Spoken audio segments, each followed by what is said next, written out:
Welcome to டேப் IAS academy. வரலாற்று சுவாரஸ்யம் ப்ரீவியஸ் கொஸ்டின் சீரீஸ்ல நம்ம இன்னைக்கு பார்க்க போற கொஸ்டின்ஸ் தேவதாசி முறை.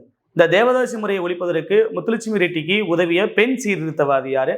இதுக்கு ஆன்சர் யாருன்னா மூவலூர் ராமாமிர்தம் அம்மையார். இந்த தேவதாசி ஒழிப்பு முறை ஒழிப்பதற்கு முத்துலட்சுமி அம்மையார் பெரியாரிடம் போய் உதவி கேட்பாரு. அப்ப பெரியார் இருந்துகிட்டு யார்கிட்ட சொல்லுவாங்கன்னா மூவலூர் ராமாமிர்தம் தான் இதுக்காக பாடுபடக்கூடியவங்க அப்படின்னு சொல்லி சொல்லுவாங்க. காரணம் என்னன்னா மூவலூர் ராமாமிர்தம் அம்மையார் இசைவேளாளர் சமூகத்தை சேர்ந்தவங்க. மயிலாடுதுறையில் 1917 இசைவேளாளர் போராட்டமும் அதே மயிலாடுதுறையில் 1925 இசைவேளாளர் மாநாட்டையும் நடத்துவாங்க. அந்த மாநாட்டில் பெரியார், முத்துலட்சுமி அம்மையார், ராஜாஜி, திருவிகா போன்றவர்கள் கலந்து கொள்வார்கள். அப்ப இந்த தேவதாசி முறையை சென்னை சட்டமன்றத்தில் மசோதா நிறைவேற்றுவதற்கு மிக முக்கிய காரணமாக இருந்தது முத்துலட்சுமி அம்மையார். அதற்கு உதவி செய்தது யாரு அப்படின்னா மூவலூர் ராமாமிர்தம் அம்மையார். இவங்களுடைய சுயசரிதையை தான் தாசிகளின் மோசவலை அல்லது மதிப்பெற்ற மைனர் என்று அழைக்கப்படுகிறது. இந்த தேவதாசி முறை கோயிலில் இறைப்பணி செய்யக்கூடிய பெண்களை குறிக்கக்கூடியது.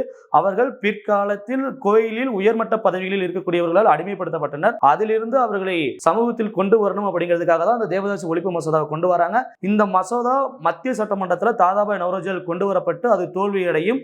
அதே போல் இந்த மசோதா இந்தியாவில் முதலில் தேவதாசி முறையை இந்தியாவில் முதலில் ஒழித்த மாகாணம் மைசூர் மாகாணமாகும். 1930 தமிழ்நாட்டில் தேவதாசி ஒழிப்பு மசோதா நீதி கட்சி ஆட்சியில் கொண்டு வரப்பட்டு 1947 காங்கிரஸ் ஆட்சியில் அது சட்டமாக மாற்றப்படும். இந்த தேவதாசி ஒழிப்புல அதாவது தேவதாசி முறையை ஒழித்த பின் தேவதாசிகள் சமூகத்தில் வரும்பொழுது அவர்களுக்கு சமூகத்தில் சரியான அங்கீகாரம் கிடைக்கவில்லை.